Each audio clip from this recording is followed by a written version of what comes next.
ಒಕ್ಕಲಿಗರ ಸಂಘ ಇವತ್ತು ಸಭೆಯನ್ನು ಕರೆದಿದೆ. ಮುಂದಿನ ನಿರ್ಧಾರದ ಬಗ್ಗೆ ಪ್ರಕಟ ಮಾಡ್ತಾರೆ. ಇನ್ನು ಜಾತಿ ಗಣತಿಗೆ ಸಿಎಂ ಸಂಪುಟದ ಸಚಿವರುಗಳು ವಿರೋಧವನ್ನು ವ್ಯಕ್ತಪಡಿಸ್ತಾ ಇದ್ದಾರೆ. ರೆಡ್ಡಿ ಸಮುದಾಯದ ಅಂಕಿ ಅಂಶಕ್ಕೆ ಬೇಸರವನ್ನ ಸಚಿವರು ಹೊರಹಾಕಿದ್ದಾರೆ. ರೆಡ್ಡಿ ಸಮುದಾಯದಿಂದಲೇ ಪ್ರತ್ಯೇಕ ಸರ್ವೆಗೆ ನಿರ್ಧಾರವನ್ನು ಕೂಡ ಕೈಗೊಳ್ಳಲಾಗಿದೆ. ಸೇಮ್ ಒಕ್ಕಲಿಗರ ಸಂಘ ಕೂಡ ಇದನ್ನೇ ಹೇಳ್ತಾ ಇದೆ, ನಾವು ಪ್ರತ್ಯೇಕ ಜನಗಣತಿ ಮಾಡ್ತೀವಿ ಅಂತ. ಅದನ್ನೇ ಈಗ ರೆಡ್ಡಿ ಸಮುದಾಯ ಕೂಡ ಹೇಳ್ತಾ ಇದೆ, ಖಾಸಗಿ ಸರ್ವೆ ಮಾಡ್ತೀವಿ, ಆ ಮೂಲಕವಾಗಿ ಸರ್ಕಾರದ ಲೆಕ್ಕ ಸರಿ ಇಲ್ಲ ಅನ್ನೋದನ್ನ ತೆರೆದಿಡ್ತೀವಿ ಅಂತ ಸಚಿವ ರಾಮಲಿಂಗಾರೆಡ್ಡಿ ಅವರು ಜಾತಿ ಗಣತಿ ವರದಿಯ ವಿಷಯವಾಗಿ ತಮ್ಮ ಅಸಮಾಧಾನವನ್ನ ವ್ಯಕ್ತಪಡಿಸಿದ್ದಾರೆ. ಜಾತಿ ಗಣತಿ 17ನೇ ತಾರೀಕು ಕ್ಯಾಬಿನೆಟ್ ಮೀಟಿಂಗಲ್ಲಿ ಅದರ ಬಗ್ಗೆ ಚರ್ಚೆ ಆಗುತ್ತೆ. ಆಮೇಲೆ ಇದು ವಿಧಾನಸಭೆಯಲ್ಲೂ ಕೂಡ ವಿಧಾನ ಪರಿಷತ್ತಲ್ಲೂ ಕೂಡ ಚರ್ಚೆ ಆಗುತ್ತೆ. ಇದು ಪಬ್ಲಿಕ್ ಡಾಕ್ಯುಮೆಂಟ್ ಆಗುತ್ತೆ. ಆಮೇಲೆ ಯಾವ್ಯಾವ ಜಾತಿಯವರು ಸಂಘ ಸಂಸ್ಥೆಗಳಿದೆ ಅಥವಾ ಮುಖಂಡರಿದ್ದಾರೆ, ಅವರು ಅದರ ಬಗ್ಗೆ ಎಲ್ಲ ಚರ್ಚೆ ಮಾಡಲಿ, ಏನಾದರೂ ಲೋಪದೋಷಗಳಿದ್ದರೆ ಸರಿ ಮಾಡಿಕೊಳ್ಳಿ ಅಂತ ಹೇಳಲಿ. ಆಮೇಲೆ ಇವತ್ತು ಈ ಶನಿವಾರ ನಮ್ಮ ರೆಡ್ಡಿ ಸಮಾಜದ ಒಂದು ಮೀಟಿಂಗ್ ಕರಿತೀವಿ.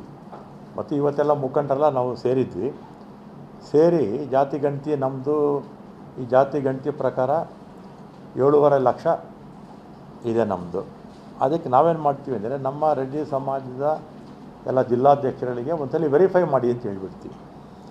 ಸರಿಯಾಗಿದ್ದರೆ ಓಕೆ, ಕಮ್ಮಿ ಇದೆಯೋ ಜಾಸ್ತಿ ಇದೆಯೋ ಸರಿ ಇದೆಯೋ ನಾವು ಒಂದ್ಸಲ ಚೆಕ್ ಮಾಡ್ಕೊಂಡ್ಬಿಡ್ತೀವಿ. ಈಗ ನಮ್ಮ ಹತ್ರ ದೂರ ಬದಲು ನಮ್ಮ ಹತ್ರ ಯಾವ ಸ್ಟ್ಯಾಟಿಸ್ಟಿಕ್ಸು ಇಲ್ಲ, ಎಷ್ಟು ಜನ ಇದ್ದೀವಿ ಯಾವ ತಾಲೂಕಲ್ಲಿ ಅಂತ. ಈಗ ಮತ್ತಷ್ಟು ಮಾಹಿತಿ ಪಡೆಯೋಣ ನಮ್ಮ ಪ್ರತಿನಿಧಿ ಲೋಕೇಶ್ರಿಂದ. ಲೋಕೇಶ್, ಈಗ ಸಚಿವ ರಾಮಲಿಂಗಾರೆಡ್ಡಿ ಅವರು ಕೂಡ ನಮ್ಮ ಸಮುದಾಯದ ಅಂಕಿ ಸಂಖ್ಯೆ ಏನು ಜಾತಿ ಗಣತಿಯಲ್ಲಿ ಕೊಟ್ಟಿದ್ದಾರೆ ಅದು ಸರಿ ಇಲ್ಲ ಅನ್ನೋದು ಅಭಿಪ್ರಾಯ, ಹಾಗಾಗಿ ಸರ್ವೆ ನಡೆಸ್ತೀವಿ ಅಂತ ಹೇಳಿದ್ದಾರೆ. ಈಗ 17ನೇ ತಾರೀಕು ಸಭೆ ಇರೋದ್ರಿಂದ ಅದಕ್ಕೂ ಮುಂಚಿತವಾಗಿಯೇ ಈ ಸರ್ವೆಗೆ ಕರೆ ಕೊಡ್ತಾರಾ ಅಥವಾ ಇನ್ನೂ ಕೂಡ ಕಾದು ನೋಡುವಂತಹ ಪ್ರಯತ್ನನ? ದಿವ್ಯಾ, 17ನೇ ತಾರೀಕು ಸಭೆಯಲ್ಲಿ ಭಾಗಿಯಾಗಿ ಸಭೆಯಲ್ಲಿ ಬರುವಂಥ ಅಂಕಿಅಂಶಗಳು ಏನು ಅನ್ನೋದನ್ನ ನೋಡಿಕೊಂಡು ನಾವು ಮುಂದಿನ ತೀರ್ಮಾನವನ್ನು ಮಾಡ್ತೀವಿ ಅಂತೇಳಿ ಸಚಿವ ರಾಮಲಿಂಗಾರೆಡ್ಡಿ ಅವರು ಹೇಳ್ತಾ ಇರುವಂಥದ್ದು. ನಮ್ಮ ರೆಡ್ಡಿ ಸಮುದಾಯದವು ಸುಮಾರು 7.5 ಲಕ್ಷ ಇದ್ದೀವಿ ಅಂತ ಎನ್ನುವಂಥ ಮಾಹಿತಿ ಇದೆ.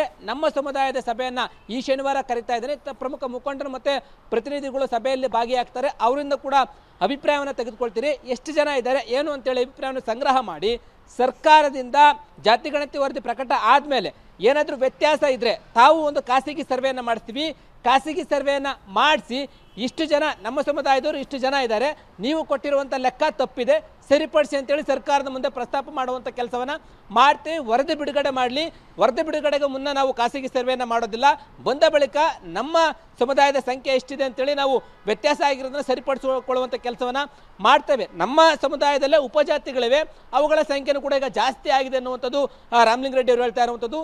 ಶನಿವಾರ ರೆಡ್ಡಿ ಸಮುದಾಯದವರ ಪ್ರತಿನಿಧಿಗಳು ಮತ್ತು ಪ್ರಮುಖ ಮುಖಂಡರ ಸಭೆಯನ್ನು ಕರೆದು ಅವರಿಂದ ಅಭಿಪ್ರಾಯವನ್ನು ಸಂಗ್ರಹ ಮಾಡಿ ಮುಂದಿನ ಹೋರಾಟದ ಬಗ್ಗೆ ತೀರ್ಮಾನವನ್ನು ಮಾಡ್ತೇವೆ. 17ನೇ ತಾರೀಕು ಬರುವಂಥ ಅಂಕಿಅಂಶ ಏನಿದೆ ಅದನ್ನು ನೋಡಿಕೊಂಡು ನಾವು ಹೋರಾಟದ ತೀರ್ಮಾನವನ್ನು ಮಾಡ್ತೇವೆ ಅನ್ನುವಂಥದ್ದು. ಯಾಕೆಂತಂದರೆ ನಮಗೆ ಐಡಿಯಾ ಇಲ್ಲ, ನಾವು ಎಷ್ಟಿದ್ವಿ ಅನ್ನೋದ್ರ ಬಗ್ಗೆ ಐಡಿಯಾ ಇಲ್ಲ, ಸರ್ಕಾರ ಎಷ್ಟು ವರದಿ ಕೊಡ್ತೋ ನೋಡ್ತೀವಿ. ಜೊತೆಗೆ ಈಗಾಗಲೇ ಒಂದು ಅಂಕಿ ಸಂಖ್ಯೆಗಳನ್ನು ತಮ್ಮ ಸಮುದಾಯದ ಪ್ರಮುಖ ಮುಖಂಡರೆಲ್ಲರೂ ಕೂಡ ಇಟ್ಕೊಂಡಿದ್ದಾರೆ. ಅದರ ಪ್ರಕಾರವಾಗಿ ಇಲ್ಲದೆ ಹೋದರೆ ಮುಂದಿನ ಸರ್ವೆಯನ್ನು ಮಾಡಿಸಿ ಹೋರಾಟಕ್ಕೆ ಮುಂದಾಗ್ತೀವಿ ಅನ್ನುವಂಥ ಮಾತನ್ನು ಸಚಿವ ರಾಮಲಿಂಗಾರೆಡ್ಡಿ ಅವರು ಹೇಳ್ತಾ ಇರುವಂಥದ್ದು. Divya, thank you Lokesh. ನಿಮ್ಮೆಲ್ಲ ಮಾಹಿತಿಗೆ ಸಾಮಾಜಿಕ, ಶೈಕ್ಷಣಿಕ ಮತ್ತು ಆರ್ಥಿಕ ಸರ್ವೆ ಸಮೀಕ್ಷೆ ಅಂತ ಹೇಳ್ತಾ ಇದ್ದಾರಾದರೂ ಕೂಡ ಈ ಜಾತಿ ಗಣತಿಗೆ ವಿರೋಧ ಆರಂಭದಿಂದಲೂ ಕೂಡ ಇದೆ. ಯಾಕಂದರೆ ಹಳೆಯದನ್ನು ಈಗ ಅದನ್ನು ಮಂಡನೆ ಮಾಡೋ ಮೂಲಕವಾಗಿ ಏನನ್ನ ಸಾಬೀತು ಮಾಡಲಿಕ್ಕೆ ಪ್ರಯತ್ನಿಸ್ತಾ ಇದ್ದೀರಿ ಅಂತ.